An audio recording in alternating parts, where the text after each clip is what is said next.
Hi, Barb Egan here, a registered clinical counselor. I specialize in working with athletes, supporting them in their mental health and their mental game. I own a live counseling in Kelowna, British Columbia, and I love working with athletes, teams, coaches, families, and I'm really excited to be with you guys. So, we've been going through kind of an introduction, the importance of routine, and then we looked at a mental workout, a practical thing that we can do using breathing, visualization, and those power thoughts. And then today we're going to look at confidence. And I think any of us would say that we want to be more confident as an athlete and as a person.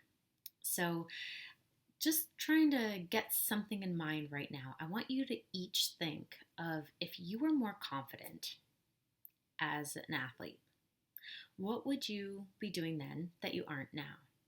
Or what would you not be doing then that you are now? Essentially, what would being more confident, what would that look like for your game? And those are questions you can ask yourself as a person, too. Perhaps if I was more confident, what I would be doing was just holding my head higher, my shoulders back. My body language would show it. I would be scoring more. I would be communicating more with my teammates. I would be getting recruited by universities. And maybe some things I would not be doing that I am doing now. I wouldn't be gripping my stick so tight in hockey, where pucks just bounce off because I'm just my nerves and I'm gripping too tight. Or I wouldn't be telling myself, you better show up, you better score. Everybody's watching, everybody's counting on you. So that kind of negative self talk. So if I was confident, there would be things that I would do differently and that I would not do differently, or I would not be doing. So, if we can increase confidence and consistency, that's a huge thing as an athlete and as a person. I think all of us, as even people, we want to be more confident in certain areas, such as maybe public speaking, studying, preparing for tests, in our social worlds of talking to people or friends. And so, these are life skills that are not just to your sport, but to your life. And actually, we know that confidence is the number one indicator of success in sport or in life. If I believe that I can do it, I'm much more likely to do it. But if I constantly tell myself, you can't do it, so and so is better than you, what's even the point of trying? Then I'm going to start to believe that, and I'm not going to perform to the best of my ability. So that negative self talk is actually going to be a self fulfilling prophecy. The positive thing is, if I tell myself I can do it, I really start to believe that.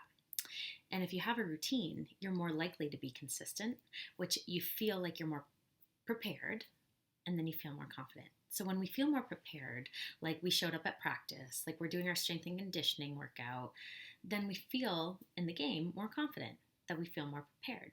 So we feel more confident. The same is true for mental training, is we want to put in the work, we want to do that mental workout, we want to watch how we talk to ourselves, we want to visualize it, we want to have goals and work towards them, we want to practice like we play and play like we practice. We want to have those power thoughts available to us when that negative self-talk or the doubt or the worry or the mistake happens. Because sports mistakes happen and that's okay. We just need to refuel then and refocus. So when I do my mental work, I feel more prepared and then I feel more confident and I play better. I play more confident. And when I have a routine, something that I can do day in and day out, before practices and before games, like that mental workout, then I feel more confident. I feel more in control, less overwhelmed, and then my consistency increases. So confidence and consistency really go hand in hand. And consistency, I think, is another thing that all of us as people or athletes want to get better at. We want to improve in. If I have a really good game this Friday, but then Saturday is kind of okay, and then next week is kind of okay, and then Saturday that next week I have a bad game, and then it just kind of goes up and down, up and down. Maybe they aren't so big peaks and valleys. They're more like rolling hills, up and down, or kind of okay. But we want to be more consistently good. So we want to have that high plateau. That's what we want to aim for, and then peak in those big pressure moments. Routine can help with that. Because let's say you're running late to a game. Traffic was bad, or your parents are just running late, or the bus, or something. You get there and you feel rushed, and we could let that lead to a bad game. We just kind of feel on edge, too nervous, we're gripping the stick too tight again. pucks are bouncing off our stick, or whatever your sport may be, you probably are a little keyed up, on edge, nervous, performance anxiety. But if we can use our mental routine, our mental workout routine, then that's something in our control. We still prepare the same way, no matter if we get there a little bit late, or we're a little bit on edge, or let's say you have a lucky necklace and you lost it and you can't perform. But the thing is that routine can really help build confidence and consistency, and they go hand in hand. And when we feel confident, we believe we can do something, we're much more likely to do it. So whether you think you can or think you can't, you're right, said Henry Ford, who was a great businessman, a great leader, and I think there's a lot of power in that. Whether you think you can or think you can't, you're right. So if you tell yourself you can't, you're probably not going to do it. So after that mental workout, incorporating some of our breathing, getting in the zone, focusing on something, a specific focus for that practice and that game, going over that visualization of your past highlight reel, of you currently doing it, kind of repeating those power thoughts of what you can tell yourself, a specific focus, so you're much more likely to do it, and then that breathing. Then we have our mental routine. We have our mental workout that we can do. And then we want to, after that game or that practice, instill another kind of post-game routine or post-practice routine. And I call it AAA. But I want you to acknowledge, assess, and action plan. So number one, acknowledge. Just acknowledge one or two things that you did well at that practice or that game. Imagine if you went through the whole season without your coach ever saying good job, or way to score, that was a great pass. Wow, you really hustle hard. And all they ever did was nitpick at what you did not do well. Oh, you're not that fast. Oh, that was a good pass, but it could have been better. It could have been harder. Or, they just ignore you. We want to acknowledge the good that we're doing. If you had a coach like that, you would not want to play for them. It would not be that fun. And we can often be our own worst coach. The good news is we can fire that coach and get a new one at any point in the season. So the most important thing, acknowledge what you're doing well. Each ice time or practice or game or meet or whatever sport you are, whatever workout you do, even acknowledge just one or two things that you did really well that day. Even as a person, what was your highlight of the day? Maybe you studied really hard at a test and you did really well. It paid off. That's great. Number two, assess. Okay, this is where we want to see how we can improve. We want to assess our areas of improvement, not necessarily weaknesses, but things to hone in and improve. So assessing, it kind of takes the power back instead of just saying, this is what I did good, this is what I did not so good or bad.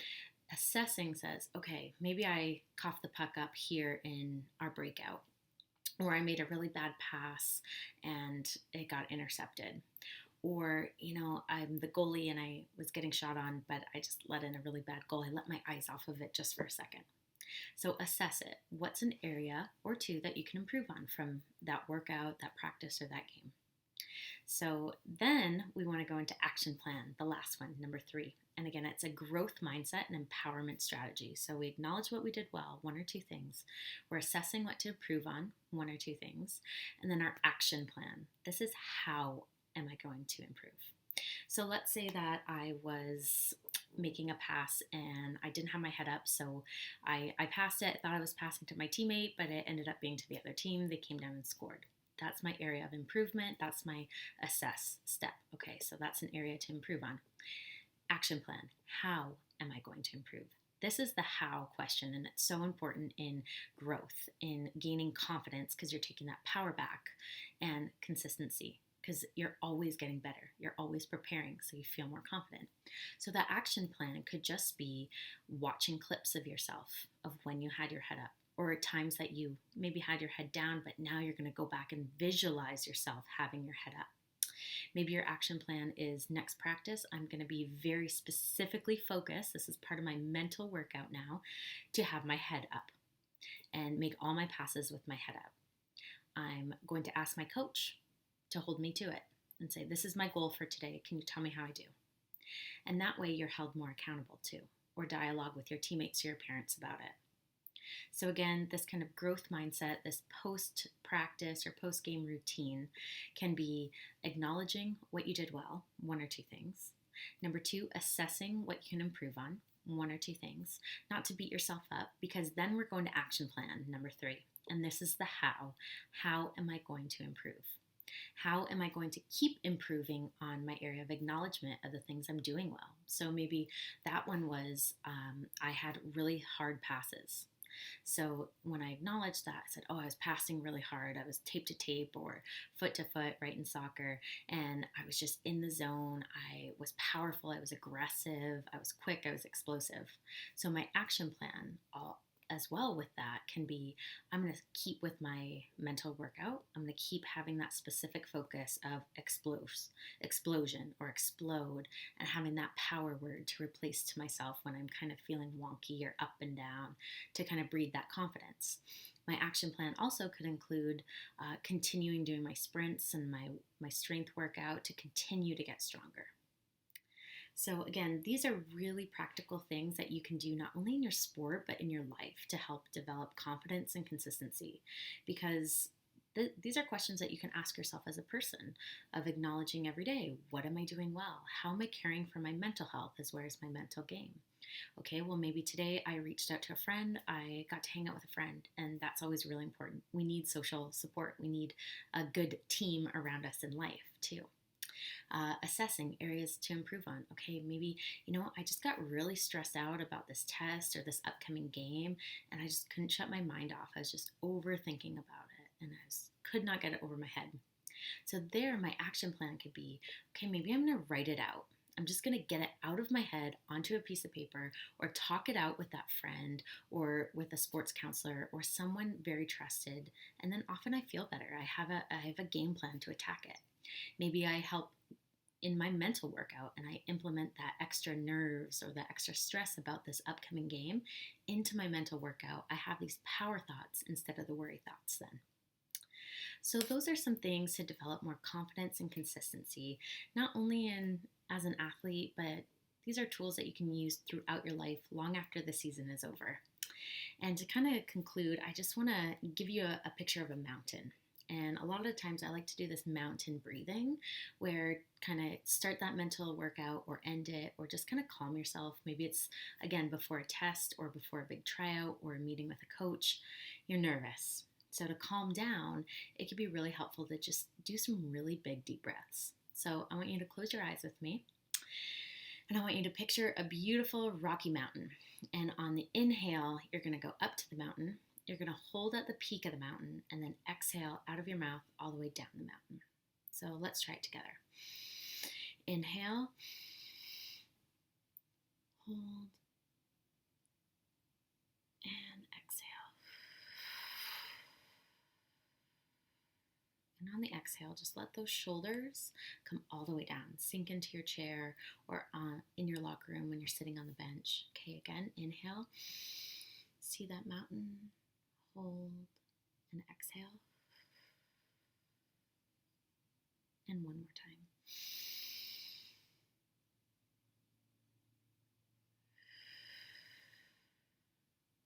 Good. And you don't always have to picture a mountain, but that can be really helpful to have a specific focus even on our breathing. And why I want you to picture a mountain right now is because confidence is like a snowball. It's like a snowball in a mountain. Those small things can gain momentum. They can snowball and get bigger and bigger and bigger. The way you talk to yourself, how you breathe, how you prepare for games, your specific focuses, acknowledging what you're doing well, they can grow and grow and grow and grow like a massive snowball on this massive mountain. On the flip side, confidence can also come crashing down like an avalanche down that mountain. One mistake can lead to a bad pass, a bad shift, a bad game, a bad period, another bad game, a string of bad games, and then I'm in a slump. So just as that avalanche can happen on that mountain, so can that snowball. And so practice these things, practice your mental workout, stick to it, do the acknowledge, the assess, and action plan, the AAA. and work towards this. This is a new skill, a mental skill, just like any physical skill. So it's going to take a lot of time and practice and consistency. But we know when we prepare, both physically and mentally, we feel more consistent, we have a routine, and then we feel more confident and we play more confidently. We have more enjoyment, we have less pressure, we feel more prepared, so we enjoy it. We just go out and do it. And we feel more confident because we often then play more confidently too and enhance our performance. But overall, this can help not only your mental game, but your mental health, which is so important. And if I can help in any way, please reach out. Barb Egan, I own Alive Counseling, www.alivecounseling.com. You can reach out to me there, and I'd love to connect with you. I do a lot of online sessions as well. Love to meet you, do some consulting with you, and help you just empower you in your mental health and your mental game. So thank you.